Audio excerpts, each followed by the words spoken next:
So I'm going to speak a little bit about dealing with complicated cases, and I've kind of talked about this, choosing the right tools, using the right weapons for managing these difficult cases. Started practice, I have to be honest with you, I didn't feel we had the right equipment in our hands in order to deal with some of these complicated cases.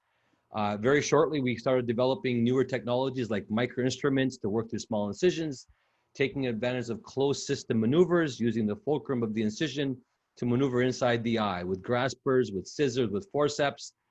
And some of the specific designs that went into these were very important for some of the cases that we'll show here. These are some of my favorite cases dealing with iris defects. This is a patient who had a unfortunate interaction with a phaco probe during an IFIS phacoemulsification. And you can see there's some missing iris. I do find that the use of microinstrumentation and hooks are very helpful in allowing us to manage and manipulate iris. The iris is quite elastic, and you can see that the careful grasping of the iris is very important during the passage of the CIF4 needle, which is being placed through 2 incisions. I do like to come out with a cannula to allow those sutures to be free, and I can manipulate them as I wish. And there are a variety of ways to suture. My best advice is really to try to minimize traction on the iris, and that means typically maneuvering the knot into the eye, whether it's tied outside or inside the eye.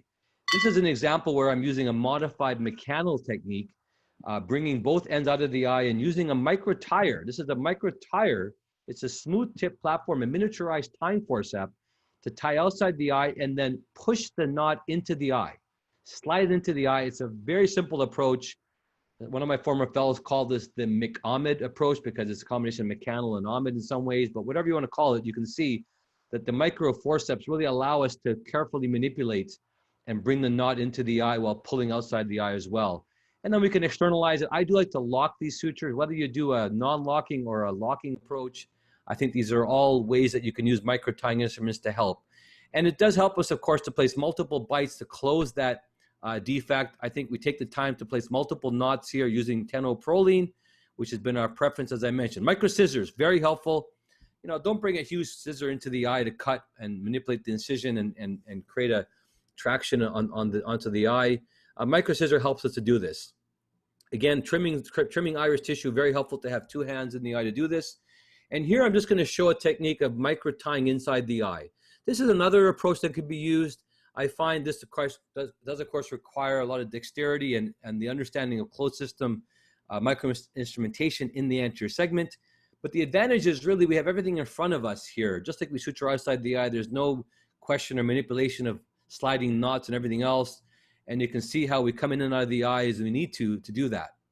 Now, these micro instruments, of course, are very handy to come on a variety of different platforms, whether they're single use or multiple use. And I want to differentiate the scissors from the 19 gauge IOL cutters, the Packer-Chang cutters. This is an example that I think all of us, we need to be very comfortable in managing IOLs that are not necessarily suiting our patients. This is a EDOF lens, which the patient is not happy with because of halos and glare. And the complicating feature in this particular case, by the way, here's how I do this. I use a micro forceps to grab the anterior capsule while pushing down with the Sinskey hook underneath it to create that plane, and then inject viscoelastic and manually sweep the capsules open with my cannula. That step of using a thin blade micro forceps, as you saw there, micro grasper, to grab the capsule, for me, works very well. This is complicated. This patient has an open capsule, also has about 3 diopters of corneal astigmatism, and we want to maintain this patient's astigmatism correction while removing the multifocal EDOF lens. And so careful manipulation, injecting dispersive viscoelastic to keep the vitreous back is very important. And you can see we're very carefully manipulating the haptics. The haptics are what we worry about here. And you see this fibrotic cocoon of tissue around the haptic. The other complicating thing is I don't want that posterior capsule opening to get any larger than it needs to, because I want to put that new lens back into the capsular bag.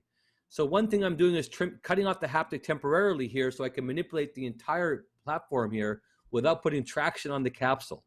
If that capsule splits out, I lose the opportunity of placing a toric lens back into the capsular bag, and I have to either use a reverse optic capture or use a non-toric in the sulcus 3-piece lens. Careful manipulation of the lens out into the sulcus here, into the anterior chamber. And then I really prefer using a bimanual approach to cutting lenses. A micrograsper in the left hand And in the right hand, we see the 19 gauge Packard Chang large scissors that are used to basically cut the lens in half. Any foldable lens is cut quite well. This can be removed through a 3mm incision, and we see the posterior capsule still intact. We can now manipulate the remaining haptic carefully, and we now have opened the capsular bag up. I like to put these lenses in by tying the haptics together so they don't just suddenly unfold and make it difficult to put into the bag. A temporary tenor nylon suture is used. We're going to rotate this toric lens to exactly where we want it. And then once we have it in position, I will then cut the suture here, and the haptics unfold very nicely, and we have it in good position. There are situations like this. We have a 3-piece lens in the sulcus. I do like to use these lenses and place them onto the iris if need be to reposition here. Here we're using a tenor proline suture again, passing the suture along the iris under the haptic, and then here again using micro tying forceps to tie the suture in the eye. This is just another example of iris suturing, similar to what we showed earlier. And once we have both of these sutures tied and locked, we can basically put the lens back into position, and we have the IOL secured onto the iris as well. I also like this instrumentation for placing, in this case, as you'll see, an artisan lens. Artisan is in the eye in a patient who has aphakia, secondary IOL being placed, and we know there's different ways to secure the enclavation haptics of this lens onto the iris.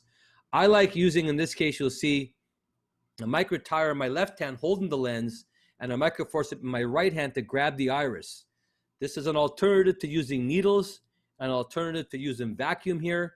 And you can see the control we have using small incisions, keeping the chamber form, which is a critical part of closed system surgery in the anterior segment, and pulling the iris forward through the haptics. I find this to be more control, especially in a aphakic situation when the iris is bowed posteriorly and may or may not be somewhat fibrotic and may be difficult to manage with a needle. And so again, micro forceps, great way to basically help to manipulate these lenses as well.